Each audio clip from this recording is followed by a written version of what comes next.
Hello and welcome to the Shaman's Cave. I am Renee Baribeau. Hi, everyone. I'm Sandra Ingerman, and we're happy to see you once again.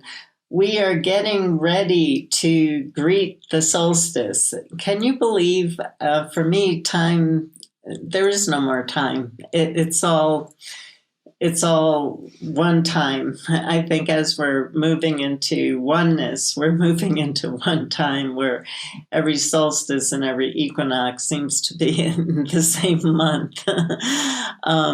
And so we're greeting summer in the northern hemisphere, and we're greeting winter in the southern hemisphere. We have a lot of people listening from the southern hemisphere. We get a lot of emails from that part of the world. And so, part of the challenge of really being able to perform shamanic ceremonies during this particular time on the planet is that the practice is so old, as I keep repeating over and over again. There was so much magic embedded in it. And there are so many people on the planet and so many people teaching different forms of shamanism today that we're really riding surface waves with shamanism. It's almost like we're just waiting until we need it. It's like we're experimenting, we're exploring nature. And so the place where I'm really delighted, I mean, I would love to see us jump into the greater mysteries, but I know it's not the right time. Because the right time for right now, what the COVID has been asking us to do, what the spirits have been asking us to do, and what our own soul has been asking us to do is to reconnect to ourselves as a nature being, not a human being, a nature being. And we've lost that fact. And because we've lost that fact, we will never uncover the deepest mysteries of shamanism. Those generations that are going to be living in nature again, they are going to get those mysteries that we'll be so jealous of. But we're too surface. And so, but the positive side of that is it prepares us for those of us who want to go deeper, because all of a sudden there's this gigantic population who just heard about shamanism, who want to jump into deeper shamanic work, but you don't have the experience yet to do it. And the best way to get experience is to understand what it means to be a nature being. So we're going to have actual experiences of embodying our various nature aspects of ourselves over the next few weeks.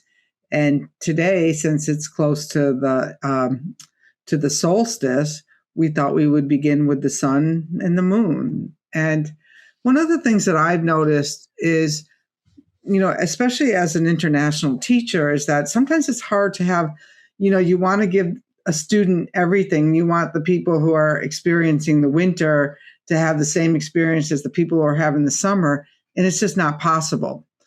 And so in the wind work, what we talk about is that we navigate from our own wheelhouse.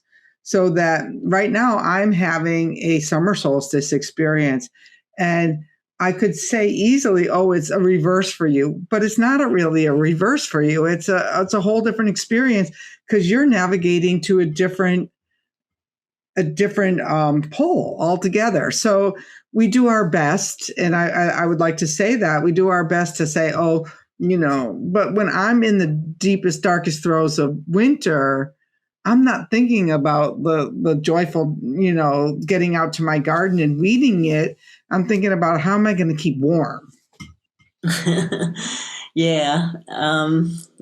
Yeah, for me, it's a little bit of the opposite. For me, it's like, how can I get out more in winter and enjoy the snow and enjoy the cold? And in the summer, It's how do I get shelter? So yeah, and that's and interesting. and the point that I'm trying to make, I cannot tell you. I wrote about this in my second book, Welcome Home, it was published in 1993. I got hundreds and hundreds and hundreds of letters from people saying to me, I have never heard a person on the planet talk about fall and winter being their favorite, happiest season when they're most productive, and that they hibernate like a bear and get unbelievably depressed in the summer and spring. That's me. I've never heard anybody say it. Hundreds of people. And then I think I wrote about it in Walking in Light again, and hundreds of letters. So I think we have to understand that we're all unique individuals, and that we have different responses to heat, we have different responses to cold, we have different responses to clouds, to the sun, and to the moon. But there is a magic on the solstice. Well, number one, the sun. The sun is our giver of life, and I love the sun. As much as I don't love the heat, I love the sun as an entity, and all the life and all the love that we receive from it. It's such a teacher of unconditional giving because it never asks anything in return. And we don't think about the moon that much during the solstice, but the sun in most cultures being seen as a masculine force, and the moon being seen in many cultures as being the feminine force. There is grandfather moon in many cultures too. On the solstice, there's a real bringing together of the male and female energy to create those seeds that are going to create the beauty of the cycle and what we need. Everything in nature is communicating with each other. Everything in nature is connected, and everything in nature is around thriving. So on the solstice, we have this amazing ability to connect with the sun and the moon as a male and female representation of creation, of coming together and bringing those seeds, raining those seeds down onto the earth during this time, whether it's winter gardening so that the snow feeds the seeds. I've done that, and that can work out very successfully, or whether we're gardening in the summer. And of course, I use the term shamans or gardeners of energy. So I'm talking metaphysically right now. She's talking metaphysically, and I went right to my little garden out there where I've been grabbing lettuce out all week long for my sandwiches and my salads. And it feels like when you eat those, something that the sun has grown, that you've tended to, and then you put into your body, it just feels a little bit different than when you go to the grocery store and buy the package of it. And that's kind of the journey we're going to take, right, Sandra? We're going to actually bring that sun energy, like just I'm bringing in my lettuce into my body and experiencing it from a perspective of the moon and the sun and how they merge with us. Yeah, and I think what's really important for us to understand is that everything that's without is within.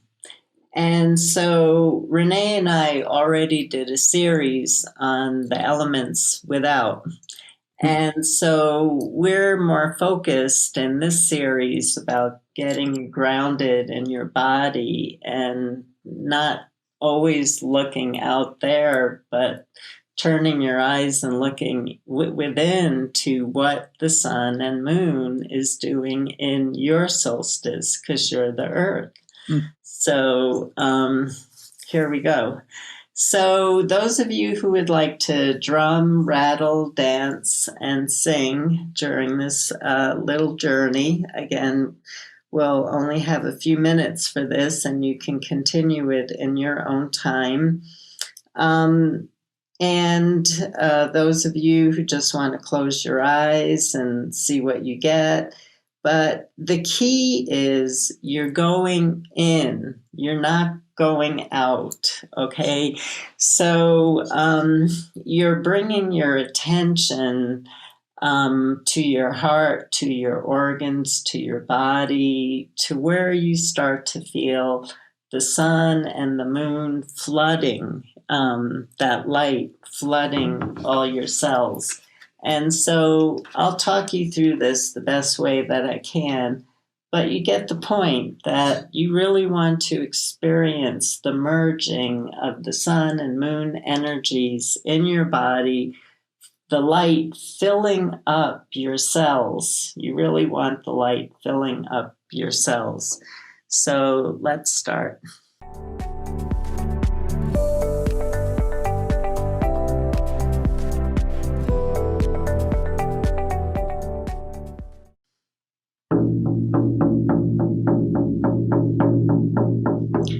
So take some really deep breaths down to your belly. You are a nature being.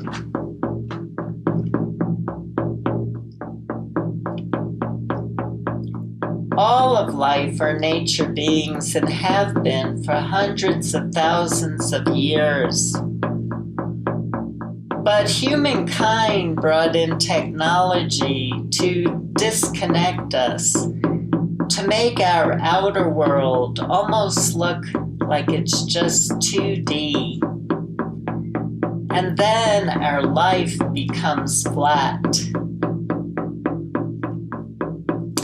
So in order to enrich in our life, to enrich in our spiritual side, we have to understand how rich our inner landscape is, and that how everything that exists in life is also within us too.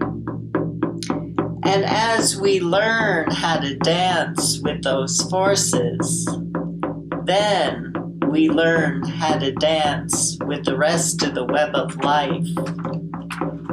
And then we move into a whole different dimension of reality where everything has meaning and where we bring healing to places in need that have disconnected from the magic of the spiritual and only focus on what can be seen, heard, and felt in this world. So imagine the sun shining bright within you. Maybe you see yourself in an inner garden within. That will give you a frame of reference of seeing the sky above in that magic twilight time where the sun is setting and the moon is rising.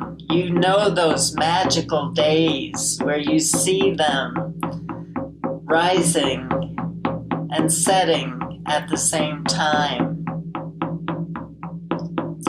And allow yourself to fill with those healing lights, those regenerative lights.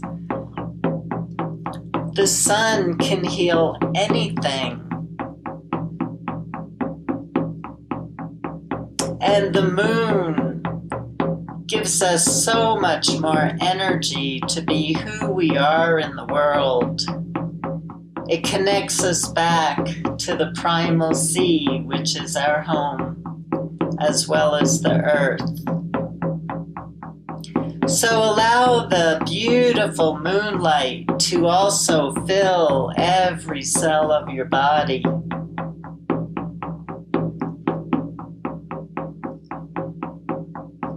And feel those lights coming together and swirling together.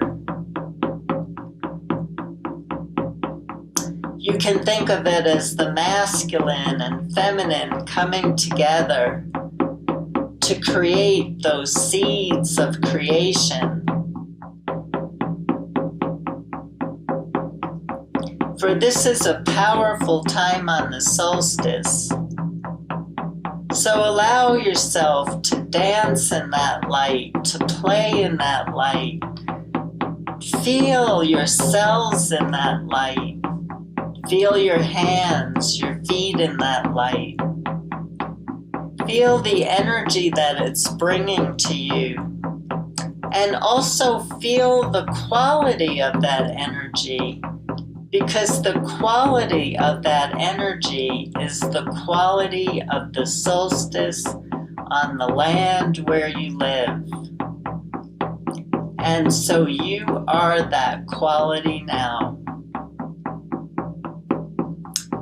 And being that quality of light, how might you change your actions during the solstice so that you're more in alignment with the universe, and so that you're flowing in harmony with the river of life instead of against it? This is a journey for you to continue over time. Are you moving in the flow of the river?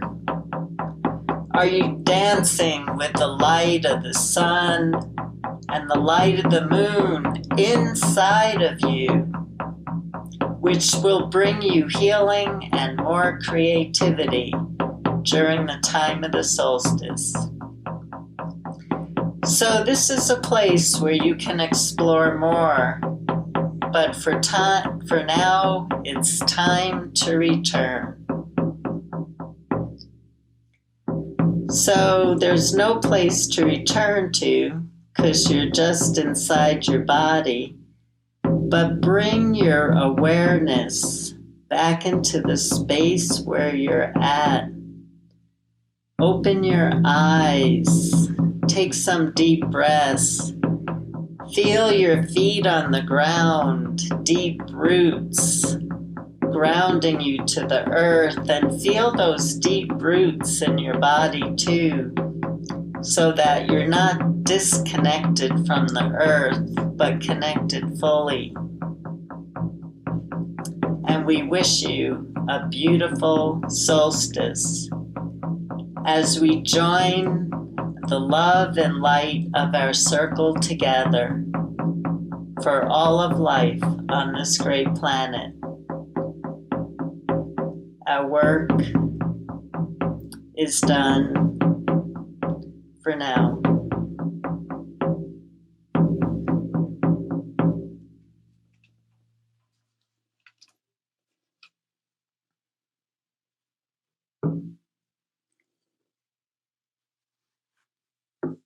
Welcome back, everyone. I journey when I do these, and so I never know where I am. Sometimes I open my eyes and the back of my head is to the screen.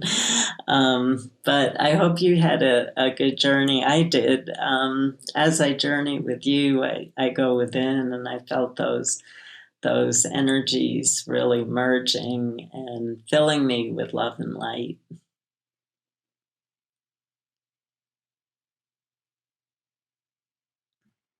I'm muted. That's probably that I have nothing worthwhile to say. I'm still a little bit in there, out there type of thing. Yeah. It was kind of more of I did a journey. I did a meditation this morning, a Diksha, and I'm like, so that just like reignited back to where I was with that whole oneness anyways. So I'm like a little bit out there now. And I want to wish you an amazing solstice.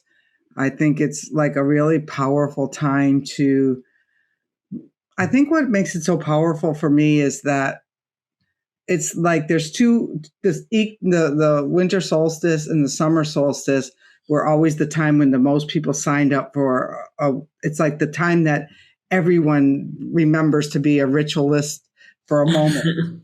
And so there's a lot more energy on that. And I was thinking this morning, it's like, I don't know, should I honor the solstice or should I make every day sacred?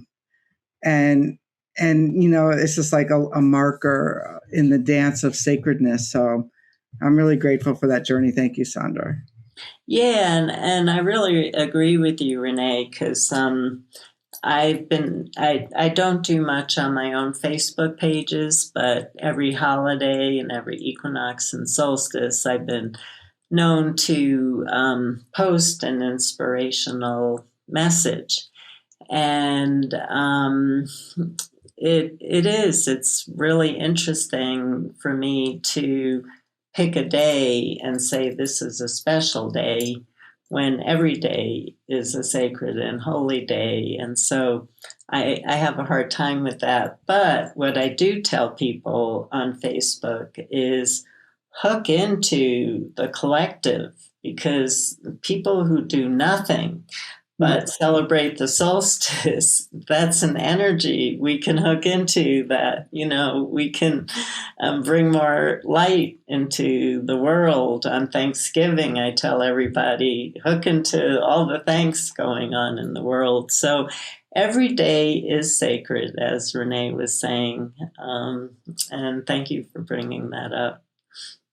Well, thank you. And make sure to come over and tell us what you're doing for the solstice on our Facebook group, the Shamans Cave. We'd love to hear. And in fact, I'll start a thread. And if you're doing some ritual and things like that, I'll make it open so that if you have something that you want people to attend that's free, a journey or drumming, you'll be able to put it under that one thread, because we don't always take promotional posts, but we'll do a solstice post where you can actually list your stuff. And now, if you're up in the Northern Hemisphere, go out in your gardens. Like Sandra says, get off of Facebook today and go out in your gardens and go camping and if you're down in Australia, because we have a lot of listeners from there, honor calling down the moon. Just really be with this time. So thank you. And we really appreciate you listening to us every week. Happy solstice, everyone.